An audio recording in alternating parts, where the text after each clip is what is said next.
Donc, je suis Arnaud Dumas, je suis rédacteur en chef de Noétique Essentielle, qui est un média sur la transformation de l'économie vers une économie durable. Et aujourd'hui, on va effectivement, comme vous disiez tout à l'heure, changer la focale, puisqu'on va parler de risques bioclimatiques, donc de risques causés par la perte de biodiversité et par le changement climatique, et voir comment on peut y remédier. L'assurance en est un moyen. On verra si c'est le seul. Le changement climatique, on en parle d'ici la fin du siècle. On dit qu'il faut réduire ne pas limiter le réchauffement à 1,5 degré d'ici 2100, sauf que les effets, on les ressent déjà aujourd'hui, et assez cruellement. Ces derniers mois, on l'a vu en France. On a vu des épisodes de gel tardif puis de canicule précoce, des épisodes de sécheresse en avance et d'orage de grêle qui causent de gros dégâts forcément, qui heurtent l'économie, forcément. Demander aux agriculteurs ce qu'ils en pensent, c'est juste un exemple, qui heurte aussi énormément la nature et donc notre capacité à vivre finalement sur les territoires. Et la France, c'est évidemment pas le pays le plus à plaindre. Les pays émergents ont des catastrophes encore plus graves et moins de moyens à mettre en face.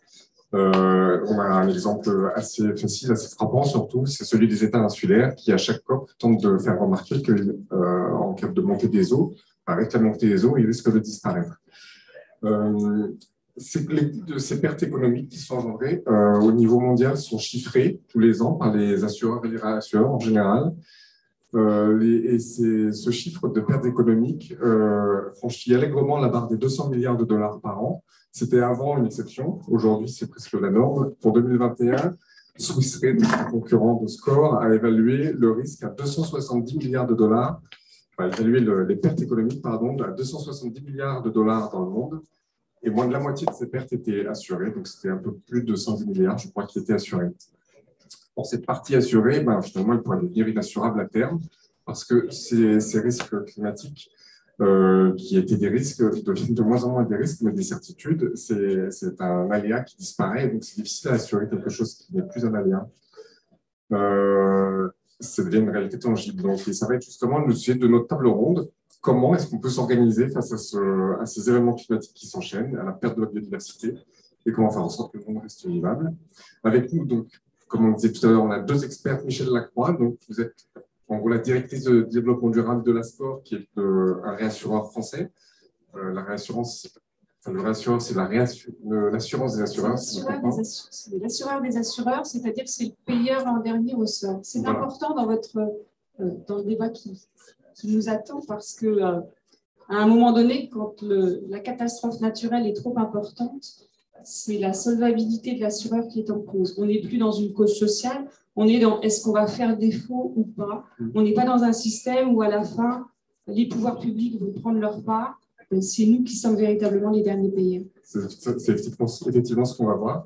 Et avec nous aussi, Yamina Saeb, donc vous êtes senior climate policyanalyst, analyste spécialisé dans les politiques climatiques. Vous êtes économiste et ingénieur. Vous avez la double casquette.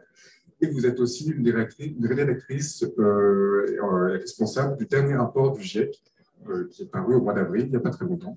Le GIEC étant, donc, bien sûr, le groupe d'experts sur le climat mandaté par l'ONU, si je ne me trompe pas. Et on va commencer tout de suite pour expliquer ce que c'est justement avec vous, ce que c'est que cette notion de risque systémique. Expliquez-nous en quoi le risque climatique de perte de biodiversité est systémique et touche finalement toute l'économie. Et je crois que c'était un des sujets, vous m'aviez dit, des cours que vous aviez donnés cette année à Sciences Po. Oui, bonsoir, merci pour l'invitation. Alors, peut-être avant d'aller dans les risques systémiques, en fait, l'objectif du 1,5 de réchauffement climatique de l'ordre de 1,5 d'ici la fin du siècle n'est atteignable que si, dès maintenant, on met en place les politiques nécessaires pour réduire les émissions, ce qui n'est pas le cas. En fait, voilà, donc en fait, pour être à 1,5, parce qu'on se dit la fin du siècle, c'est loin, mais en fait, non. Au rythme auquel on va aujourd'hui, c'est ce que montrent les 3 rapports du GIEC, au rythme auquel on va aujourd'hui, on est plutôt de l'ordre un petit peu plus de 3 degrés. Et donc, du coup, pour être à 1,5, il faudrait dès maintenant, et c'est ce que montre le dernier rapport du GIEC sur lequel j'ai travaillé, c'est le rapport sur l'atténuation ou la réduction des émissions, il faudrait dès maintenant mettre en place les politiques nécessaires, et ce sont des politiques ambitieuses et pas le bricolage que l'on a aujourd'hui, et pas le greenwashing qu'on a aujourd'hui, pour réduire drastiquement les émissions. Alors, réduire drastiquement les émissions, ça veut dire quoi? Ça veut dire que nous qui habitons dans les pays riches, qui sont en fait les pays qui ont le plus pollué et qui continuent à être les grands pollueurs, lorsqu'on prend les émissions par habitant et qu'on prend toutes les émissions, parce que ce qu'il faut savoir, c'est que l'accord de Paris et toutes les négociations internationales sur le climat sont basées sur les émissions territoriales. Ce sont les émissions qui se produisent, par exemple, sur le territoire français et non pas les émissions de consommation. Donc, par exemple, les émissions liées à la production des biens que nous portons, que nous utilisons, ne sont pas comprises. Ces émissions-là, elles font partie, malheureusement, des émissions des pays du Sud ou des pays émergents qui produisent pour nous, en fait… Alors que c'est nous qui les consommons. Voilà, c'est nous qui sommes responsables. Donc ça, c'est certainement une chose à changer dans les négociations internationales, la portée en fait des émissions que l'on regarde. Mais si on regarde juste sur les émissions territoriales, ce que nous avons en France et en Europe, ce qu'il faut comprendre, c'est que les politiques climatiques françaises sont des politiques qui se discutent et on a d'abord des accords au niveau européen. Et après, ça se décline au niveau des États, en fait, au niveau des États membres. Et pour le moment, nous, Européens, on a pour objectif d'être neutre en carbone en 2050. Ce qui veut dire que pour 2030, et c'est ce qu'on est en train de réviser en ce moment à Bruxelles, ce qui veut dire qu'en 2030, il faudrait qu'on réduise nos émissions de 55% par rapport à nos émissions de 1990. Et donc, la façon dont on a mis en place notre objectif est basée sur nos émissions territoriales et pas nos émissions réelles, les émissions de consommation, donc on triche là. Et puis après, l'autre grande tricherie, c'est qu'on ne prend pas en compte notre contribution aux émissions cumulées, passées, parce que ce qui compte, ce n'est pas juste les émissions d'aujourd'hui, donc le discours sur on représente 1% des émissions, etc. Ça, c'est un discours qui n'a pas de sens, en fait, parce que ce qui compte en termes de changement climatique, ce sont les émissions cumulées. Et donc, tous les pays occidentaux ont une responsabilité très importante. Donc, les émissions cumulées de la France et de l'Europe, parce qu'au niveau international, la France toute seule est trop petite, donc il faut se voir en tant qu'Européens. C'est pour ça que nos politiques climatiques elles sont européennes. Et donc, nos émissions, en prenant en compte nos émissions cumulées, normalement, on devrait être neutre en carbone, les émissions cumulées et puis le budget carbone qui reste pour l'ensemble de la planète. Et en considérant les projections faites pour les populations, pour l'augmentation de la population mondiale d'ici 2050, cela voudrait dire que nous, Européens, si on était juste, en fait, si on était vraiment sérieux quand on parle de justice climatique, on devrait être neutre en carbone autour de 2030-2033. Il y a deux façons de calculer ça. On va dire autour de 2030. Et alors qu'on est pour 2050. Vous voyez, on est très, très loin, en fait. Alors, pourquoi c'est important? Pourquoi la période, là où on met la date de neutralité carbone est très importante? Quand vous dites que vous allez être neutre en carbone, vous avez pour objectif d'être neutre en carbone en 2050, ça veut dire que vous vous donnez à peu près 30 ans, 28 ans pour faire ça. Et donc, vous allez mettre en place des politiques sur 28 ans. Enfin, vous vous donnez plus de flexibilité. Mais en vérité, c'est une fausse flexibilité. On appelle ça en anglais le lock-in effect. Donc, en fait, toutes les politiques qu'on est en train de mettre avec un objectif de 2050, un objectif erroné, ce sont des politiques qui vont nous enfermer dans du carbone. Alors, pourquoi c'est important de rappeler tout ça? Parce qu'en nous enfermant dans le carbone, on augmente les risques climatiques. Et c'est là que j'en viens à votre question. C'est-à-dire que plus on retarde, plus on doit en faire, en fait. Voilà, plus on retarde, plus on doit en faire, et plus ça coûtera plus cher, et plus l'adaptation sera plus difficile, et peut-être dans certains endroits pas possible. Et donc, du coup, ça, c'est une erreur politique stratégique énorme qui va nous coûter des milliards d'euros et des vies, en fait, des vies humaines. Parce que les catastrophes climatiques, pendant longtemps, quand moi, je me souviens, j'ai grandi à Alger, la désertification, c'était un truc pour l'Afrique, hein, c'est le Sahara, c'est pas chez nous. En fait, il y a beaucoup les inondations, les pluies très fortes, etc. Les problèmes liés à la nourriture, l'agriculture que vous avez mentionné, tout ça, ça se produisait ailleurs, ça se produisait pas chez nous. Aujourd'hui, ça se produit chez nous, et ce qui va se passer très probablement, c'est ce qu'on voit aujourd'hui, c'est que ça va s'accélérer et il va y avoir un effet domino. Et c'est cet effet domino-là que les politiques ne captent pas du tout. Donc, le président de la République avait annoncé qu'on allait avoir un super Premier ministre qui allait avoir la casquette climat. De ce que je comprends de la composition, de ce que je comprends de la composition du gouvernement, c'est pas tout à fait ça. Donc du coup, parce qu'en fait, on a besoin de regarder tous les secteurs ensemble et pas juste un secteur. Ce n'est pas en mettant moi, j'ai toujours pensé, mais aujourd'hui, on a des preuves que avoir un ministère à la transition énergétique, par exemple, ne sert pas à grand-chose. Ça sert juste à faire des politiques, un peu de maquillage, quoi. C'est ce qu'on a fait jusqu'à présent, c'est ce qu'on continue à faire. On fait du maquillage. Le problème qu'on a, c'est qu'il y a un décalage entre l'accélération des effets du changement climatique et des effets du changement climatique, en particulier dans les pays riches en Europe, parce que dans les pays en Afrique, il y a des endroits en Afrique où on a déjà dépassé le 1,5. Donc le 1,5, c'est pour l'ensemble de la planète. Hein. Mais il y a déjà des endroits en Afrique donc, qui sont invivables depuis plusieurs années. Et là, en Europe, on ne prend pas la mesure et on n'arrive pas, j'ai l'impression qu'on est un peu schizophrénique ou un peu… on se voile la face, en fait. On a du mal à se dire que ça arrive déjà chez nous, ce qui s'est passé à Liège, ce qui s'est passé en Allemagne, etc. Et les conséquences ne sont pas seulement économiques, ne sont pas seulement climatiques, elles sont aussi humaines et sociales. Voilà, elles sont humaines et sociales. Et je pense que d'un point de vue politique climatique, dans la science des politiques climatiques, ce qu'on retrouve, c'est qu'on a développé des théories pour dire qu'en travaillant sur les politiques climatiques, il y a des co-bénéfices. En vérité, c'est très, très difficile de vendre une politique climatique à n'importe quel citoyen. Et donc, la politique, c'est quoi? C'est un citoyen qui se fait élire, normalement. Normalement, c'est un citoyen lambda. Tout citoyen lambda peut un jour devenir président de la République. Enfin, on l'a vu d'ailleurs chez nous. Et donc, du coup, pas vraiment lambda, mais bon, un peu lambda. Et donc, du coup, si vous n'arrivez pas à… Il n'y aura jamais de prise, je pense, de compréhension et de prise des politiques climatiques des citoyens. Le citoyen, ce qui importe pour lui, c'est de bien vivre sa vie, en fait. D'être dans un logement confortable. La fin de mois aussi, on parle de boucler la fin de mois. Voilà, de boucler les fins de mois, de pouvoir manger à sa faim. Ses enfants vont à l'école, enfin, ils sont instruits, ils ont un travail. Ils partent en vacances, ils ont accès à des loisirs, etc. C'est ça qui compte pour le citoyen. Et donc, le citoyen, allez expliquer aux citoyens qui restent 300 gigatonnes de CO2 à émettre par toute la planète, si on est à une estimation, à une approximation de 83%, mais ça, c'est un bazar qu'un citoyen normal ne peut pas comprendre, en fait. Et c'est normal.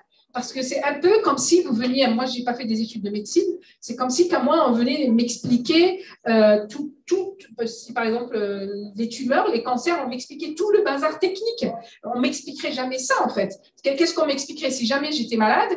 On m'expliquerait que… voilà. Et voilà ce qu'on va mettre en place pour éliminer la maladie que vous avez. Et ça prendra tant de temps. Et c'est comme ça que… Je pense que du point de vue science des politiques du climat, on a aussi fait une erreur de penser, d'inventer ces cadres de travail et de penser que la communication qui se fait entre nous, c'est le même type de communication que l'on doit avoir avec les citoyens ordinaires et avec les hommes politiques. Parce qu'en fait, la question climatique est une question éminemment politique. Même si derrière, bien sûr, il faut beaucoup de science, il y a beaucoup de science derrière, mais elle est éminemment politique. Parce que si vous décidez, par exemple, là, on vient de décider au niveau de l'Union européenne, donc au niveau de la France aussi, on vient de décider qu'à partir de 2035 ou 2036, on mettra fin aux voitures à combustible fossile. Sauf que 2036, c'est trop tard. Et ça, c'est une question politique. Parce qu'on a envie 2050 toujours et non pas 2030 comme disait. Voilà, et voilà. Et donc, du coup, c'est trop tard. Donc, ce qui va se passer, c'est que les gens vont continuer à acheter des voitures polluantes. On va augmenter la pollution, on va augmenter la pollution et on va augmenter les émissions. En augmentant la pollution, en fait, on augmente les risques santé, donc vous voyez, et on augmente les risques que d'autres que d'autres risques se déclenchent parce que c'est cet effet domino qui fait craindre le pire aux scientifiques. Et les risques, on parlait de risques sociaux, de risques de manifestations, c'est le moindre cas, mais de guerre aussi que ça peut entraîner. Alors, ce qui va, quand vous perdez votre logement, ce qui s'est passé à Liège et en Allemagne, donc imaginez, ça s'est passé sur des villes pas très grandes, et même à Liège, par exemple, des collègues m'ont expliqué que c'était les gens qui habitaient là où il y a eu la plus grande catastrophe, c'était plutôt les plus pauvres qui habitaient là. Donc, tant que ça touche les plus pauvres, ça n'intéresse pas grand monde. Mais le jour où ça touchera une bonne partie de la classe moyenne, et ben, à ce moment-là, les gens vont être dans la rue. Et il faudra loger les gens, il faudra reloger les gens. Et puis, il y aura des problèmes de coupure d'électricité, de coupure d'énergie. Sans la crise énergétique que nous vivons aujourd'hui, il va y avoir des problèmes de coupure d'électricité liés à ces phénomènes climatiques. Et après, il y a un problème sur la nourriture. Donc, à chaque fois, chaque risque climatique, quand il y a le gel, le dégel, quand on perturbe la nature, on a trop perturbé la nature, ben, on n'a plus les productions dont on a besoin, qu'on a dû d'avoir, dont on a besoin. Et du coup, moi, j'imagine qu'un pays comme la France doit avoir un stock, mais ce stock-là, c'est pas pour tenir, en général, les stocks, c'est pour tenir 2-3 mois, à supposer que le stock soit bien fait. Et donc, du coup, si jamais ça dure longtemps, on va voir déjà comment ça va se passer avec la crise énergétique. On va voir comment on va pouvoir passer l'hiver. Donc, on va déjà voir des mouvements sociaux qui sont pas liés directement à la question climatique, mais la crise énergétique due à la guerre, c'est juste, si vous voulez, l'entrée de ce qui nous attend derrière. Et après, c'est aussi l'effet domino dont vous parliez tout à l'heure, en fait. Voilà. Et donc, la crise, par exemple, on voit, il faut bien regarder. Moi, je regarde beaucoup ce qui se passe, les conséquences de la guerre en Ukraine, mais d'un point de vue climat, parce qu'en fait, si vous voulez, c'est un indicateur micro de ce qui pourrait se produire à une échelle plus importante et malheureusement qui pourrait se produire assez rapidement. Il ne faut pas oublier que les printemps arabes, l'origine des printemps arabes, c'était un problème lié au prix du blé. Et donc là, quand il y a un problème de nourriture, tous ces pays-là on les a encouragés à devenir des pays dépendants de l'agriculture, des produits agricoles importés. Si on prend l'Afrique du Nord, il fut un temps où l'Afrique du Nord fut le grenier de l'Empire romain. Aujourd'hui, l'Afrique du Nord ne produit pratiquement pas de nourriture. Et donc, du coup, ce qui va se passer, il va y avoir des migrations, ce qui est normal. Enfin, la migration, c'est un phénomène naturel, humain, enfin naturel, parce que les êtres naturels vont à la recherche de la nourriture pour eux-mêmes et pour leur progéniture. Et du coup, il va y avoir, on aura beau construire des murs en Méditerranée, on ne pourra pas les arrêter. Et on ne se prépare pas du tout à tout ça, en fait. On fait l'omission de tout ça. Juste un dernier point peut-être. Pendant longtemps, on a considéré que les politiques, il faut savoir que dans la science du climat, donc les risques sont étudiés dans ce qu'on appelle, c'est le groupe 2, c'est pas là où j'étais moi, c'est le groupe qui travaille sur les risques, l'adaptation et les vulnérabilités. Moi, j'étais dans le groupe sur l'atténuation. Dans le groupe sur l'atténuation, on ne regarde pas les risques. Donc nous, on a des scénarios, mais les risques, on ne les regarde pas du tout. Et on a essayé de collaborer avec l'autre groupe, mais vous savez, on veut tous collaborer, mais en fait, en vérité, la collaboration est toujours très difficile. Chacun reste dans son domaine d'expertise, et surtout que le travail du GIEC, c'est du bénévolat que l'on fait, donc c'est pas si évident que ça de mettre en place de vraies collaborations. Et donc, du coup, le lien n'est pas fait du tout, et ces risques-là, ils ne ressortent pas du tout dans les politiques de réduction des émissions. Et un fait important, alors je ne connais pas l'origine exacte, je n'ai jamais rien trouvé d'écrit là-dessus, les politiques d'adaptation, pendant longtemps, on a considéré en Occident, en Europe, que ça, c'était pour les pays en développement, ce n'était pas pour nous. Et nous, c'était juste des politiques d'atténuation. Et donc, moi, j'ai été formée aux politiques d'atténuation parce qu'en Europe, c'est ça qu'on doit faire. Peut-être que ça vient… la réduction de gaz à effet de serre. Voilà, qui est la réduction des gaz à effet de serre. Donc, du coup, on n'a pas l'habitude, nous, d'étudier les risques, parce que ça, ce n'était pas pour nous, ça. Et là, maintenant, c'est chez nous. Justement, l'assurance, comment elle voit ça? Est-ce que les rassureurs regardent aussi le risque de manière aussi systémique et aussi prospective? Et comment vous y répondez? D'abord, merci pour votre exposé. Ça me rafraîchit le cerveau. J'ai participé il y a quelques années de ça à justement une tentative de mettre sur une même chaîne les experts du climat, les experts de l'assurance et les experts de la finance pour essayer de voir comment on allait pouvoir trouver des solutions. Je partage votre avis, c'est difficile de faire collaborer des gens qui n'ont pas l'habitude de travailler ensemble et qui ont des préoccupations différentes.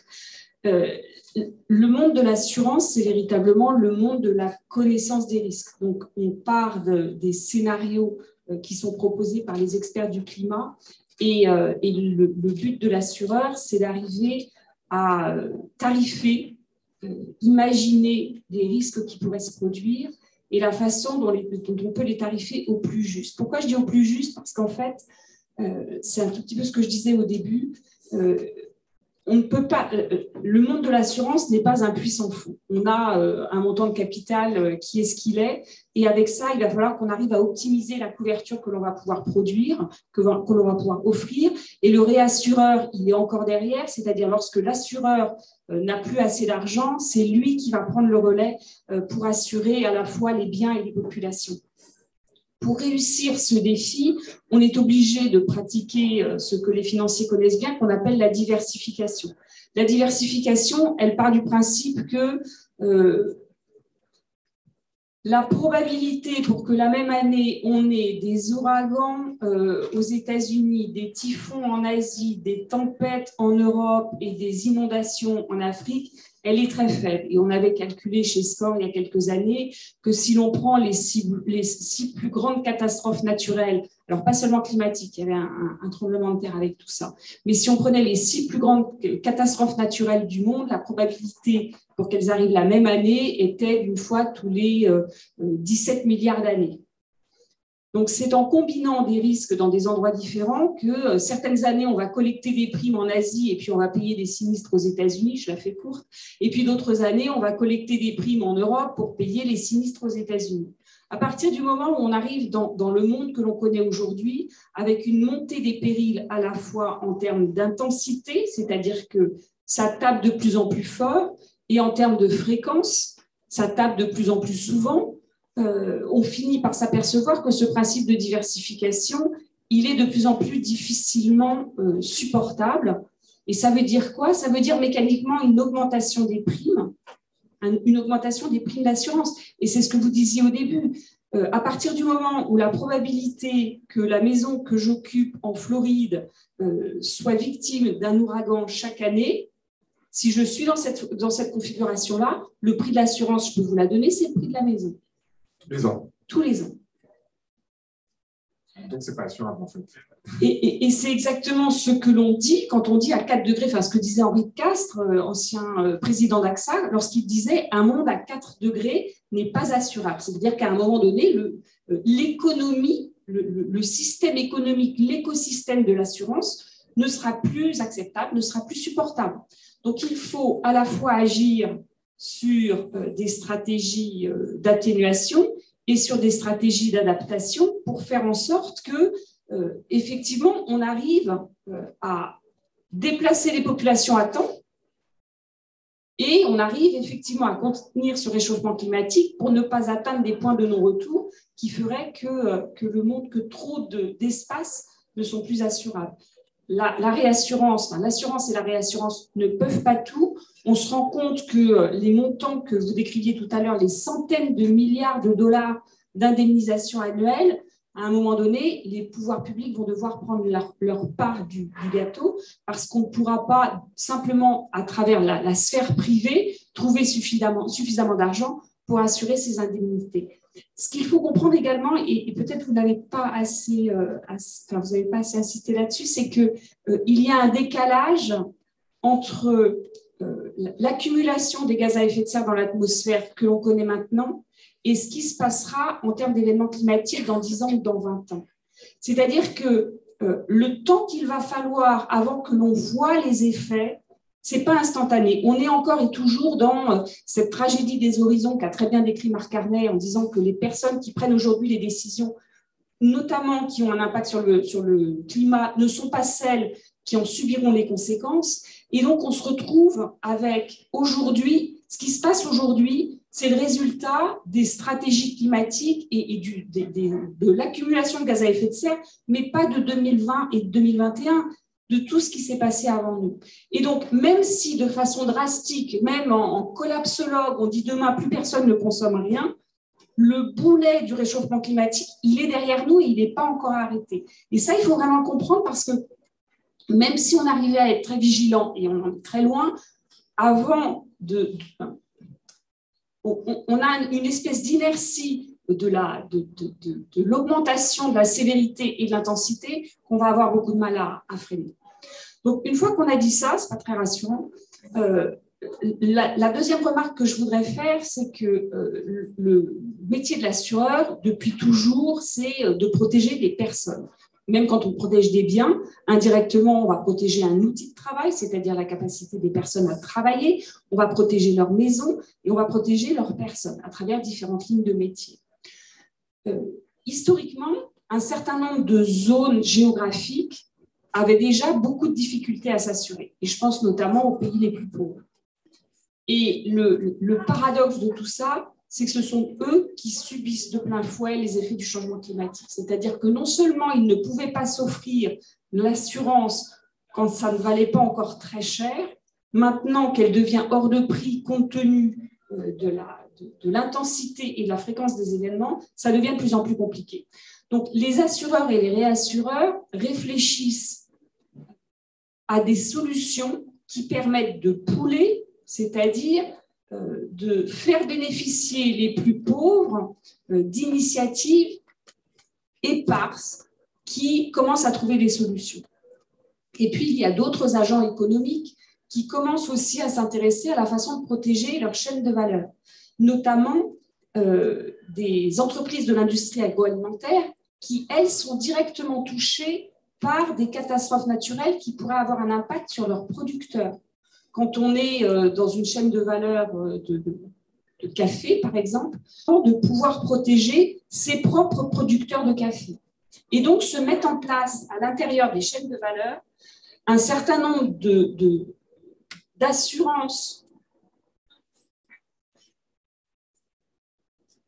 un certain nombre d'assurances parallèles, on va dire, avec le secteur privé qui s'investit un petit peu plus dans la protection que l'on pourrait apporter à différents types d'agriculteurs, essentiellement. Beaucoup de travaux sont faits sur l'agriculture, protéger les agriculteurs, mais aussi découvrir de nouveaux modes de production, une agriculture qu'on appelle régénérative, c'est-à-dire être capable de produire plus avec moins. Et finalement, cette frugalité à laquelle tout le monde aspire commence à trouver des semblants de solutions. Le problème qu'on a aujourd'hui, ce n'est pas tant dans les initiatives, c'est dans la capacité qu'on a à les déployer à grande échelle. Et là, aujourd'hui, il y a un vrai problème. Ce que je me demande, c'est est-ce que les assureurs peuvent choisir justement de se dire l'agriculture régénérative, ça, on va l'assurer parce que ça a plus d'avenir qu'une agriculture intensive. Je schématise. Est-ce que l'assureur a un levier dessus? Alors, chaque juridiction, chaque pays a organisé son système et son système d'assurance. Donc, dans certains pays, effectivement, nous avons le choix. À ce stade, je pense qu'on est dans un monde de transformation, c'est-à-dire que le but, ce n'est pas de choisir ceux qui font bien, c'est aussi d'accompagner ceux qui ne font pas bien. Et à ce titre, je pense que l'assureur et le réassureur ont véritablement un rôle à jouer dans la sensibilisation. Aujourd'hui, quand on balaye les territoires français et qu'on parle à des agriculteurs français, le changement climatique, ils l'expérimentent de l'intérieur, dans leur quotidien, avant d'y avoir songé. C'est-à-dire qu'ils ne sont pas du tout dans l'anticipation de ce qui pourrait se passer demain.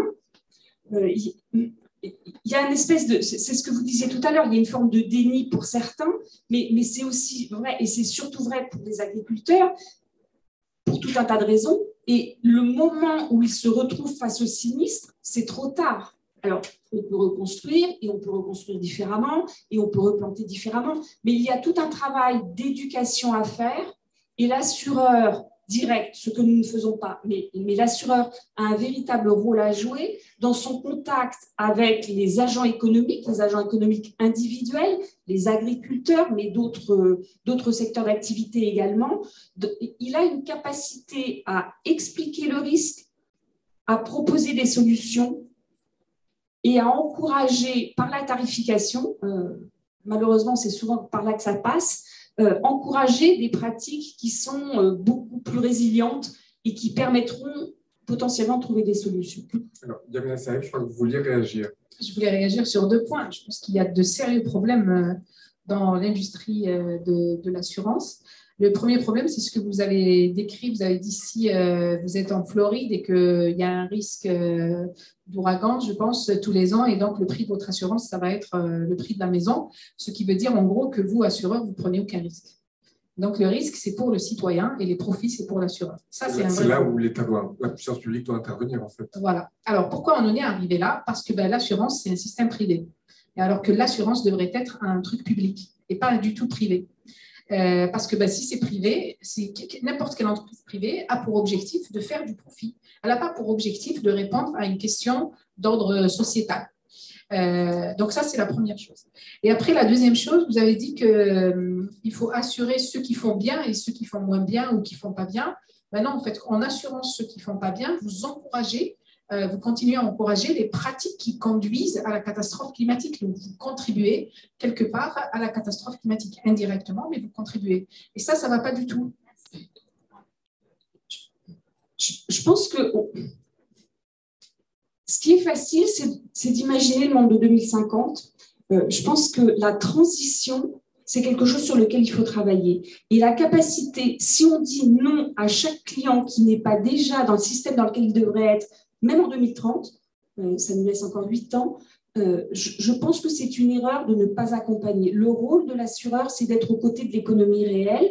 Si on n'aide pas les exploitants agricoles qui aujourd'hui n'ont pas réussi leur transformation, si on ne les aide pas à réussir cette transformation-là, on n'aidera pas le système et on ne pourra pas manger.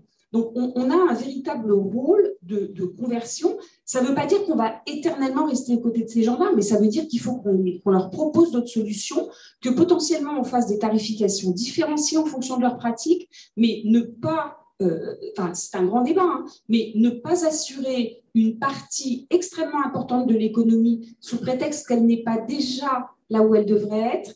Je ne suis pas sûre que ça va nous économiser un certain nombre de personnes dans la rue et des crises alimentaires et sociales bien plus importantes que celles qu'on connaît aujourd'hui. Et sur des activités comme le pétrole et le gaz, par exemple, qui sont difficiles à transformer, c'est des activités carbo-intensives par nature, est-ce que là, il n'y a pas un rôle de l'assurance justement de sortir? On a vu d'ailleurs certains projets duquel beaucoup d'assureurs occidentaux, enfin européens plutôt, se retiraient.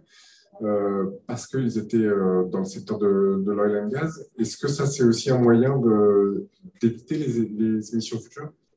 Il y a, si on revient aux énergies fossiles, il y a des énergies qui n'ont clairement pas leur place dans la transition. Le charbon n'a pas sa place dans la transition. Et là, il faut sortir.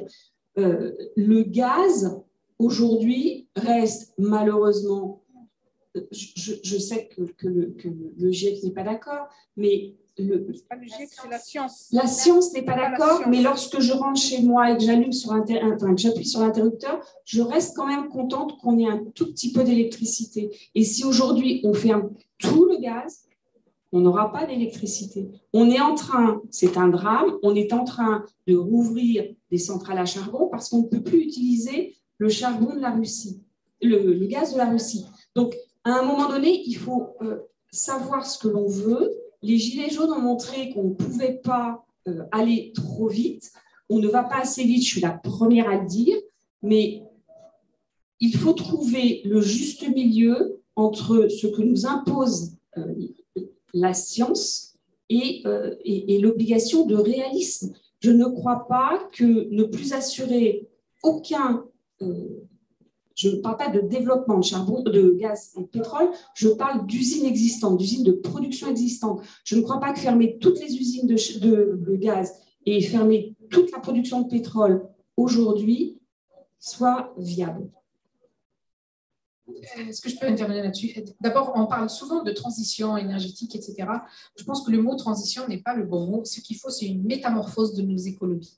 La métamorphose, ça veut dire qu'il faut tout changer. Tout ce qu'on a, on a construit, le développement de l'Occident s'est fait avec la découverte du charbon, avec les premières centrales à charbon, les premières mines de charbon en Grande-Bretagne. Et donc, on a bâti notre empire européen occidental avec des solutions très intenses, avec carbone, très forte en carbone.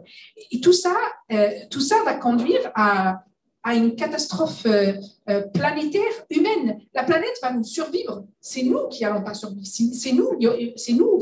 La planète, elle va continuer, en fait. Elle va se transformer. Il y aura autre chose. Après, quand on dit, il y a beaucoup de malentendus, donc on parle beaucoup du charbon parce qu'il y a eu beaucoup de campagnes sur le charbon, etc. Et parce qu'à l'époque, on ne considérait pas, dans le gaz, en fait, on comparait les émissions du charbon, par exemple en 2012, on va dire, les émissions du charbon aux émissions du gaz en 2012. Alors d'abord, dans les émissions du gaz, à l'époque, on ne considérait pas les émissions liées au méthane, qui sont très importantes. Bon, le méthane ne dure pas très longtemps, aussi longtemps que le carbone dans l'air, mais c'est quand même, lorsque vous mettez tout ça, vous cumulez tout ça, ça fait quand même beaucoup, et on ne considérait pas ça. Et sauf qu'à cette époque-là, quand on faisait ces deux centres, on comparait des bananes et des pommes, parce qu'en fait, d'un côté, il y avait beaucoup de centrales à charbon, et de l'autre côté, il y avait très peu de gaz utilisé pour la production d'électricité, par exemple, dans le monde. Et donc, du coup, on en arrive aujourd'hui à une situation où des pays comme l'Allemagne arrêtent le charbon pour le remplacer par le gaz. En fait, c'est la peste et le choléra, quoi. Vous vous débarrassez de la peste. Si vous avez à choisir, on choisit entre la peste et le choléra. Laquelle des deux choisiriez-vous, madame? La peste ou le choléra, si vous deviez choisir? Je pense que vous allez éviter toutes les deux. Ouais. Et donc, du coup, il faudra éviter tout ça. Alors, du coup, quand on vient dire que je suis contente d'avoir de l'électricité quand je rentre chez moi, etc. Oui, c'est très bien, sauf que vous avez de l'électricité parce qu'il y a plusieurs millions de citoyens sur cette planète qui n'ont pas d'électricité. C'est pour ça que vous avez cette électricité-là.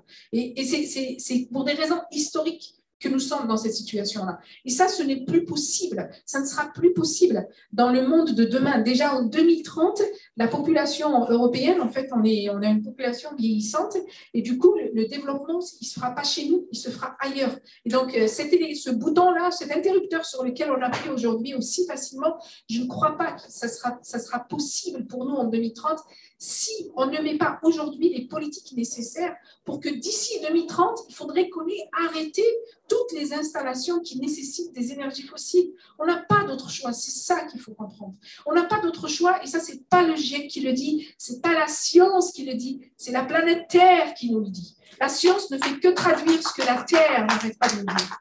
Et ça revient aussi à ce que tu disais, c'est la politique aussi qui doit se saisir de ce projet, enfin de ce sujet, pardon, qui ne fait pas assez. Je ne sais pas si l'assurance seule peut le faire. L'assurance est un acteur très important. Quand vous avez des assureurs qui assurent des centrales à gaz, je suis désolée, demain, quand l'écocide sera reconnu, les assureurs qui auront fait ça, ils feront partie des gens qui devraient être jugés. Vous voyez, quand vous avez des assureurs qui font pas la différence, qui continuent à assurer des pratiques qui produisent des émissions de gaz à effet de serre, vous l'avez dit à un moment donné, vous les assurez, on les accompagne tant que c'est possible. En vérité, vous les accompagnez tant que vous pouvez vous faire du fric en les accompagnant. Demain, quand vous ne pourrez plus vous faire du fric là-dessus, vous allez les laisser tomber, tout comme vous laisserez tomber la maison, l'exemple que vous avez donné en Floride. C'est ça le vrai problème. Et c'est pour ça que l'assurance, on n'en parle pas beaucoup en fait, l'assurance ne peut pas être dans le domaine privé. Ça, c'était une erreur fondamentale. Je n'ai pas regardé dans le détail, mais je ne serais pas étonnée de voir que historiquement, ça n'était pas dans le domaine privé. Et donc, ce n'est pas possible de se faire du fric sur la mort des gens. Ce n'est pas possible, ça. C'est intellectuellement inacceptable. Je ne pense pas que vous puissiez dire que nous faisons du fric sur la mort des gens. Plus les gens meurent et moins... Vous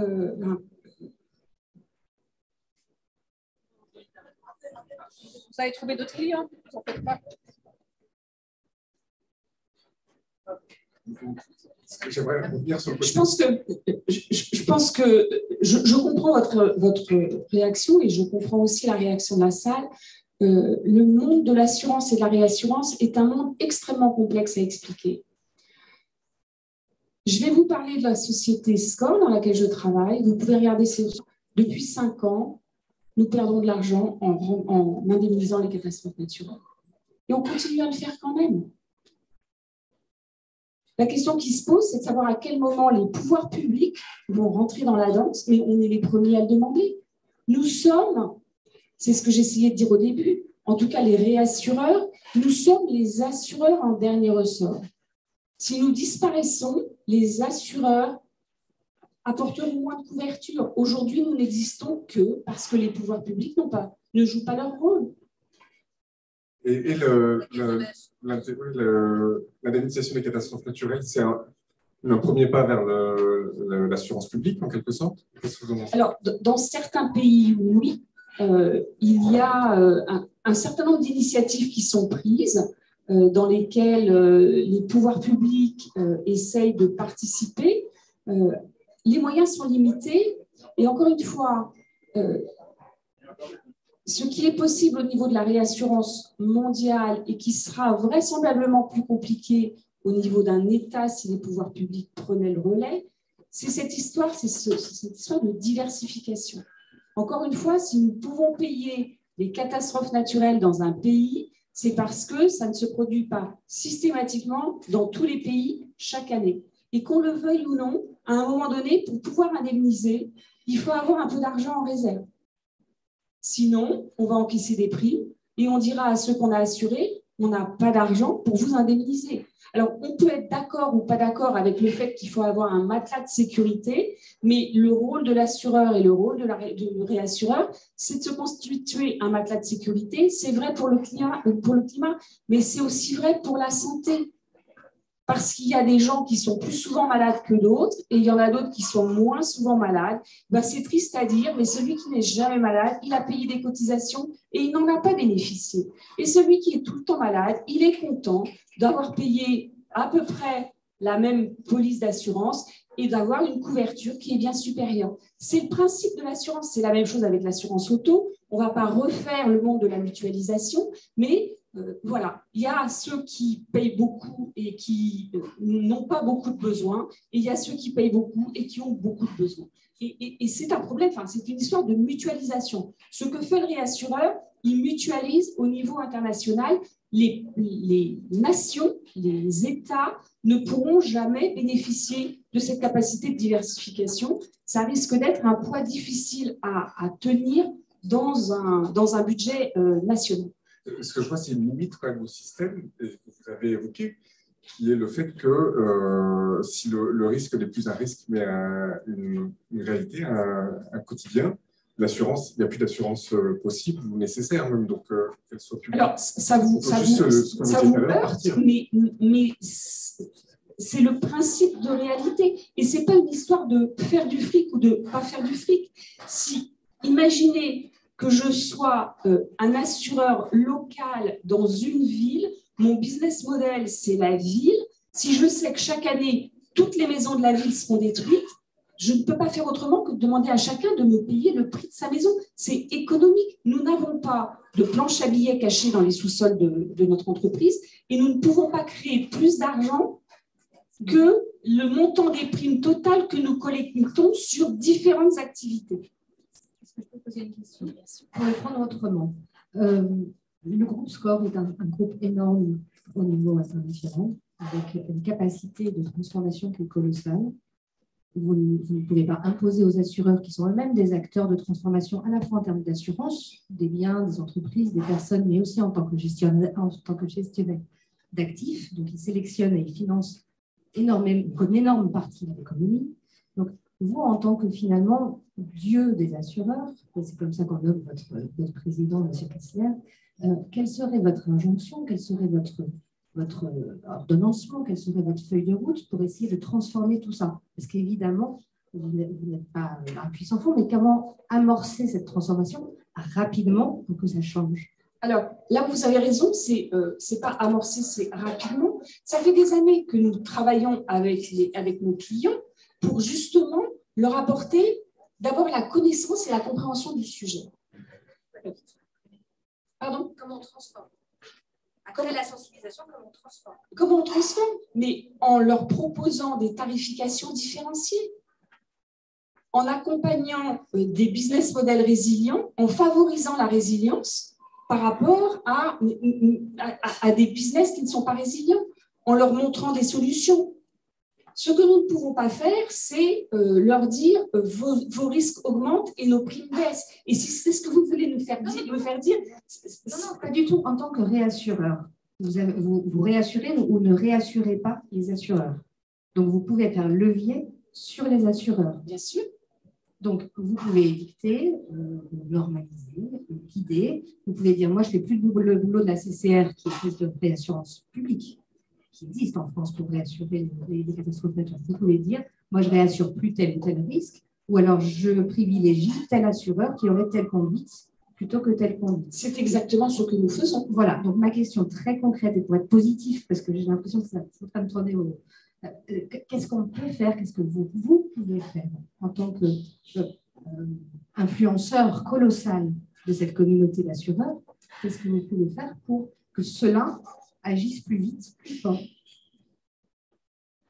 Est-ce qu'il y a aussi la question de la gestion d'actifs, peut-être Je pense que nous sommes un acteur marginal de la gestion d'actifs et on a un portefeuille de 20 milliards, AXA a un portefeuille de 800 milliards, Allianz a un portefeuille de 2500 milliards. Donc, il y a des nains de jardin. Ce n'est pas là-dessus qu'on va pouvoir agir. En revanche, on peut d'abord encourager les acteurs à s'assurer quand ils ne s'assuraient pas, pour assurer une meilleure résilience. Et ça fait partie de notre métier. Et ce n'est pas aller chercher des gens pour avoir plus de business. On se met bien d'accord. Mais c'est véritablement faire en sorte d'étendre ce qu'on appelle clause de protection gap. Permettre à des activités ou des personnes qui aujourd'hui ne sont pas assurées de s'assurer demain. On peut participer. Le rôle de l'assureur, c'est aussi de conseiller sur des solutions à apporter.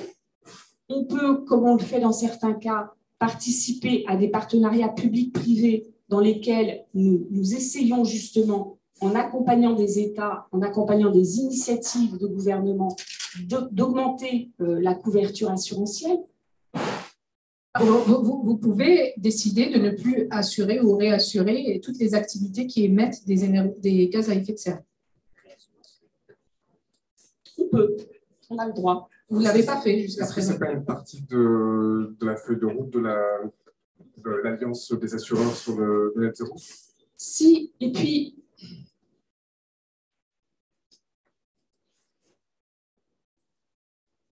nous sommes des acteurs, encore une fois, il y a une chaîne de valeur. Il y a celui qui fait du pétrole et du gaz, il y a l'assureur du pétrole et du gaz, et il y a le réassureur du pétrole et du gaz. Je ne vais pas vous faire un cours sur la réassurance, ça ne vous intéresserait pas, et ce n'est pas l'objet de ce débat.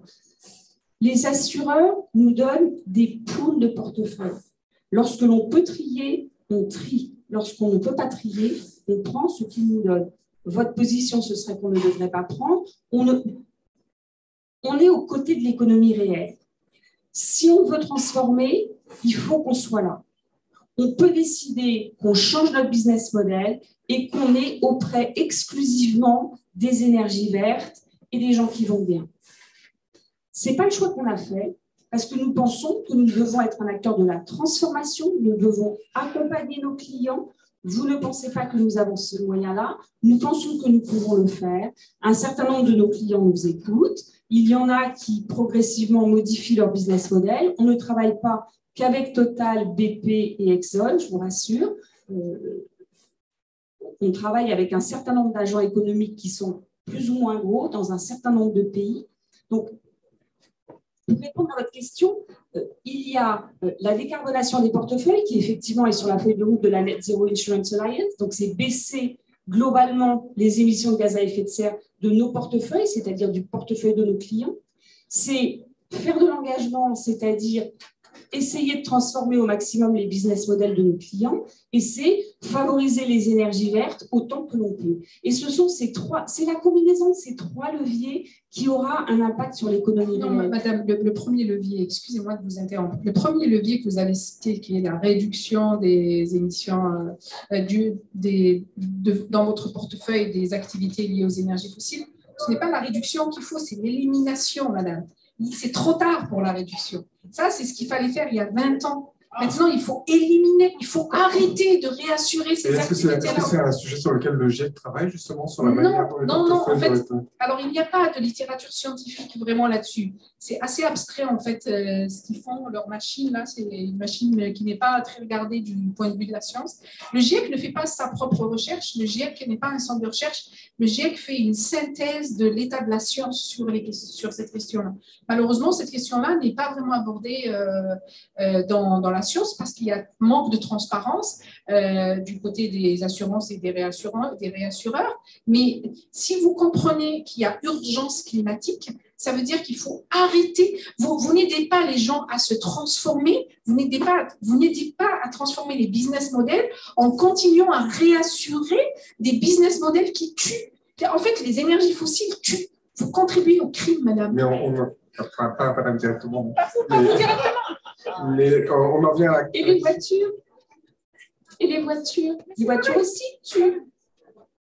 Non, ce que je voulais dire, c'est que Et les agriculteurs qui font de la viande aussi, ils tuent. Enfin, il y a des mots qui me paraissent complètement déplacés. Je pense qu'on est d'abord des gens raisonnables. Quand vous dites réduire, ça ne suffit pas. Pour aller à zéro, il faut réduire jusqu'à zéro. Donc, une réduction, ça ne veut pas dire qu'on ne va pas aller à zéro. Hein. Ça ne veut pas dire qu'on ne va pas éliminer. Mais on ne peut pas passer du 1er juillet au 2 juillet au portefeuille qu'on a et zéro demain. Donc, c'est une réduction qui va aller jusqu'à zéro. Et à un moment donné... Madame, en fait, votre réduction, elle devrait être calculée. C'est pour ça qu'au début, j'avais expliqué qu'il faudrait regarder le budget carbone qui reste pour la planète. Oui, combien est-ce que la planète peut encore absorber? Si je prends le cas de l'Union européenne, donc nous, ce qui nous reste, pour continuer à vivre sur Terre, notre part à nous, il nous reste, on peut encore pomper, émettre pendant 8 ans. Ce qui veut dire qu'il faut drastiquement couper dans nos émissions. En fait, vous, quand vous dites réduire et que vous vous mettez dans une logique, je ne sais pas, peut-être la fin du siècle, je ne sais pas, vos objectifs de réduction s'étalent sur combien d'années. Donc, du coup, vous ralentissez le processus au lieu de contribuer à accélérer le processus, alors que vous pourriez devenir un levier d'accélération de la transformation nécessaire. Et pour ça, c'est une question de politique publique plus que d'assurance, en fait. C'est une question de politique publique, oui. Mais c'est aussi, comme on est dans une situation, malheureusement, on a tout privatisé dans nos pays, on a été trop loin dans la privatisation et le libéralisme, et donc, du coup, aujourd'hui, ces acteurs-là existent. Donc, à moins de nationaliser tous ces acteurs-là, et comme ça, la puissance publique aura à nouveau un pouvoir, ce qui, je pense qu'il va y avoir une résistance. Ça ne va pas se produire, en tout cas pas en France et en Europe ces jours-ci. Et donc, du coup, ces acteurs-là ont un rôle à jouer s'ils ont envie d'être dans le bon chapitre de l'histoire. C'est un choix que vous faites. Je crois qu'on arrive au terme de notre table ronde, il me semble. Merci, on est allé très très loin. Merci pour ce débat.